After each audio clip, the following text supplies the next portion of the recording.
Hola, ¿cómo están? Bueno, en esta clase vamos a hablar sobre huesos y articulaciones. Vamos a empezar distinguiendo el esqueleto apendicular del esqueleto axial. El esqueleto apendicular incluye los huesos que forman los miembros superiores, inferiores y las cinturas escapular y pelviana, que vienen a ser sus anclajes, ¿sí? Fíjense, de miembros superiores, acá tenemos la clavícula y la escápula, por la vista posterior del lado de atrás, ¿sí? Que son los anclajes de miembros superiores. Y para miembros inferiores tenemos sus anclajes, que es la cintura pélvica. Y el esqueleto axial incluye los huesos que forman la estructura ósea de la cabeza, el esqueleto laringio, la columna vertebral y la caja torácica, o sea que es claramente la parte central del cuerpo, ¿sí? Acá podemos verlos un poquito más diferenciados. El esqueleto axial, acá tenemos los huesos que forman el cráneo, ¿sí? La cabeza. El esqueleto laringio, que son un grupito de 6 cartílagos que forman nuestro órgano de la fonación. La columna vertebral con todas sus vértebras y sus curvaturas, ¿sí? Y la caja torácica. En el esqueleto apendicular vemos entonces miembros superiores, y la cintura escapular, que es su anclaje. Acá tenemos una vista posterior donde vemos las escápulas, ¿sí? O omóplatos. Y los miembros inferiores con su anclaje, que vendría a ser la cintura pélvica. Bueno, a los huesos podemos clasificarlos de esta manera, como huesos largos, planos y cortos. Tiene que ver con la predominancia de su forma, ¿sí? Los huesos largos, por ejemplo, el fémur, el cúbito, la tibia, o sea, el esqueleto de los miembros superiores e inferiores, ¿sí? Donde aparecen estructuras que ya las vamos a ver más detenidamente, pero se pueden distinguir los extremos, el cuerpo, ¿sí? Epífisis se llaman la parte de los extremos del hueso y diáfisis la parte central. Como huesos planos, les traigo como ejemplo los huesos del cráneo, por ejemplo parietal, frontal, y el omóplato o la escápula, que claramente es plano, ¿sí? Y los huesos cortos forman, por ejemplo, el esqueleto de la mano, del pie, ¿sí? O sea, del carpo, el esqueleto del tarso, la rótula, por ejemplo. Tenemos una vértebra acá. Algunos autores usan la clasificación de huesos irregulares y ahí ponen las vértebras, pero nosotros tomamos esta como huesos cortos. Bueno, respecto a los huesos largos, vamos a ver su arquitectura. Primero vamos a distinguir sus partes. Tenemos los extremos, que son las epífisis, una epífisis ahí y otra acá. Sería esta, por ejemplo, la epífisis proximal y la epífisis distal. Y en el medio tenemos el cuerpo del hueso, que se llama la diáfisis, ¿sí? Bueno, en cuanto a esa estructura, vemos que en las epífisis tenemos un hueso esponjoso, también se le llama trabeculado, ¿sí? Que tiene como esta forma de red, digamos, o también se le llama hueso alveolado, también se le dice. Y las fibras están dispuestas así en forma de trabéculas. Y la parte de la diáfisis es un tubo hueco que está lleno de médula amarilla, se llama, que es cuando de niño es una médula roja, o sea que tiene un tejido que es formador, glóbulos rojos, pero a medida que vamos creciendo se va completando con triglicéridos y entonces le decimos médula amarilla, triglicéridos, sustancia grasa, ¿sí? Bueno, la diáfisis es un tubo hueco, entonces dijimos, es más resistente, de hecho es un hueso compacto y bueno, digamos, es más resistente a las solicitaciones que tiene por flexión el hueso, ¿sí? Y presión. Y todo el hueso está cubierto por una membrana que se llama periostio, que la tenemos ahí, cubriendo todo el hueso. Podemos ver también en las partes donde se va a articular un hueso con el otro, este cartílago articular, o cartílago hialino, que hace de una superficie muy suave para evitar fricciones en este movimiento de las articulaciones. Bueno, el tejido óseo es un tipo especializado de tejido conectivo, firme, duro, resistente, ¿sí? Que está compuesto por células, osteocitos, y componentes extracelulares calcificados que le proporcionan gran dureza y también la flexibilidad necesaria como para que no se quiebre el hueso, ¿sí? Bueno, el hueso es un órgano que está en constante remodelación. Esto se da porque también tiene células que se llaman osteoclastos y osteoblastos. Los osteoblastos son formadores de huesos y los osteoclastos son rompedores, podemos decir, de hueso, o sea, rompen el hueso y liberan los minerales que forman el hueso, como el calcio, el fosfato de la sangre, ¿sí? O sea que el hueso está siempre remodelándose, es por eso que después de una fractura se puede volver a recomponer el hueso, ¿sí? Bueno, el hueso crece tanto en longitud como en grosor durante la niñez y la adolescencia, ¿sí? Y en cuanto al grosor, podemos decir que la actividad física es un estímulo muy importante para que se desarrolle esta densidad ósea, digamos, y el hueso crezca en grosor. Los huesos se unen entre sí a través de las articulaciones. Vemos acá que podemos clasificar a las articulaciones según su estructura, su función, según el rango de movimiento, ¿sí? Vamos a ver que tenemos articulaciones de distintos tipos, por ejemplo estas fibrosas que no tienen movimiento, ¿sí? También les llamamos sin artrosis cuando no tienen movimiento, por ejemplo las articulaciones que hay entre los distintos huesos del cráneo, ¿sí? También tenemos articulaciones con un escaso movimiento o anfiartrosis, ¿sí? Que esas son articulaciones de tipo cartilaginosas en cuanto a su estructura. Por ejemplo, tenemos acá la unión entre los cuerpos de las vértebras, ¿sí? A través de los discos vertebrales, que son discos de fibrocartílago.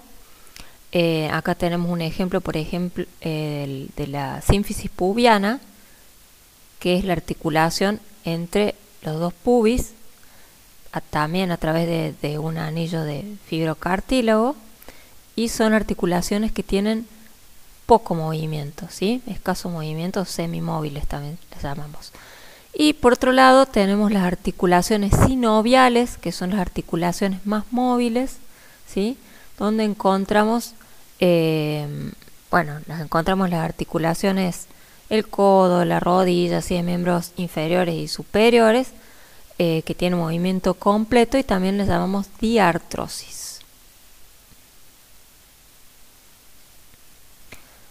Bueno, acá vamos a ver las articulaciones sinoviales o diartrosis, ¿sí? Que pueden ser distintas según la estructura que tienen los huesos, o sea, estas articulaciones tienen distintas formas y esa forma va a determinar el grado de movimiento. Acá yo les puse la clasificación completa de las articulaciones sinoviales y está clasificado por los planos de movimientos en los que esta articulación se puede mover, o sea, uniaxial cuando se mueve en un solo plano. Y acá tenemos, por ejemplo, las articulaciones trocleares o de bisagra. Bisagra quiere decir que hace flexión y extensión, ¿sí? Como la articulación del codo, por ejemplo. Acá están las articulaciones que responden a esta clasificación: húmero cubital, tibio peroneo astragalina, que es la articulación del tobillo, interfalángica, que serían las articulaciones de los dedos. También tenemos las articulaciones trocoides o de pivote, por ejemplo, la articulación entre el atlas y el axis, o sea, la C1 y C2, ¿sí? La radiocubital proximal y radiocubital distal, que hacen un pivote donde permiten el movimiento de pronación y supinación. Bueno, tenemos también articulaciones biaxiales, que quiere decir que se mueven en dos planos de movimiento, ¿sí? Por ejemplo, articulaciones condilias como radiocarpiana, que es la articulación de la muñeca, y la articulación húmero-radial, o sea, la que está conectando el húmero con el radio. También tenemos articulaciones de tipo encaje recíproco o silla de montar. Eso la vemos en el pulgar, por ejemplo, entre el carpo y el metacarpo del pulgar, y la articulación entre el esternón y la clavícula. También tenemos articulaciones bicondilias como en la rodilla, donde vamos a verla después con más detalladamente, ¿sí? Que es bicondilia porque tiene dos cóndilos y tiene dos planos de movimientos porque hace flexión y extensión y unas leves rotaciones cuando está la rodilla flexionada. Y tenemos las articulaciones multiaxiales, que son las que se mueven en los tres planos de movimiento, y tenemos dos tipos bien diferenciadas: las artrodias, que son planas y tienen deslizamiento en los tres planos, digamos, ¿sí? Pero son los huesos son planas uno con otro, digamos. Por ejemplo, en las apófisis articulares vertebrales, costovertebrales, o sea, las costillas con las vértebras, costotransversas, que es la acromio clavicular, las intercarpianas e intertarsianas, ¿sí? O sea, entre los huesos del carpo, entre los huesos del tarso, ¿sí? Del acromión con la clavícula, y las otras tienen que ver de las costillas con las vértebras. Bueno, y después por último tenemos las enartrosis, que son las articulaciones esféricas, como es la coxofemoral, que es la articulación de la cadera, y la escapulohumeral, que es la articulación del hombro, ¿sí? Que son esféricas, es como una superficie esférica que va a moverse en una superficie que tiene la forma cóncava con la forma de una esfera, entonces va a poder rotar y hacer distintos movimientos en los distintos planos, ¿sí? Bueno, veamos acá los componentes que tienen todas las articulaciones sinoviales. Bueno, acá vemos primero tenemos dos huesos, ¿sí? Que es lo que vamos a unir. Bueno, estos dos huesos tienen primero el cartílago hialino o cartílago articular, que es en la parte, digamos que se toca un hueso con el otro, está recubierto por este cartílago que le reduce la fricción, absorbe la presión, ¿sí? Hace que sea una superficie muy lisa, ¿eh? Bueno, la función del cartílago es proteger al hueso, ¿sí? Y va a evitar entonces todo tipo de fricción que desgaste el hueso al moverse uno contra otro. Bueno, tenemos, además del cartílago, tenemos la cápsula que va a estar envolviendo, digamos, esta articulación, la va a cerrar, acá lo vemos en color gris, ¿sí? Hace que esta articulación sea como una cámara cerrada, ¿sí? Y por dentro, bueno, este tejido fibroso, ¿sí?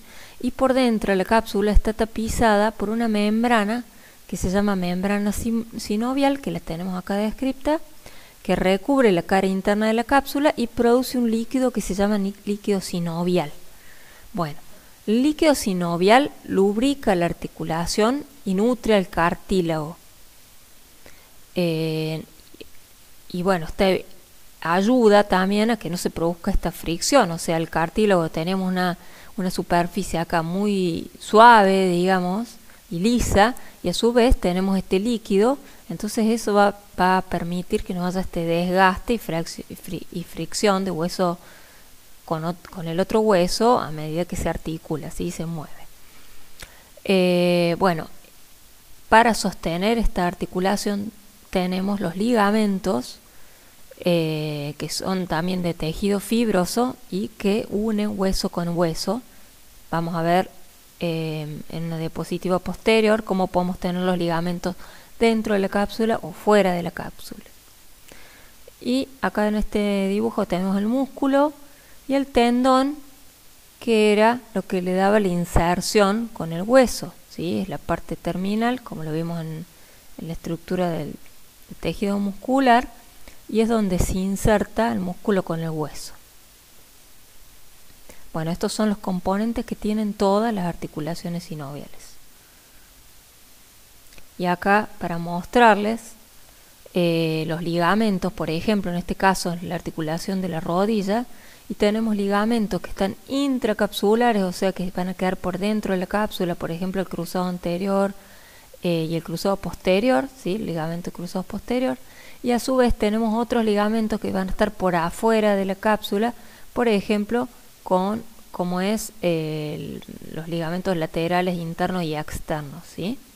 Bueno, como podemos ver también en esta articulación, tenemos los meniscos, que son como unas media luna de fibrocartílago, que van a también absorber la presión que recibe la articulación. Tenemos varias articulaciones que también tienen estos complementos de fibrocartílago, bueno, para ayudar con sus movimientos a soportar presiones o a contener más la articulación. Bueno, y esto es todo por el momento y nos vemos en la próxima clase.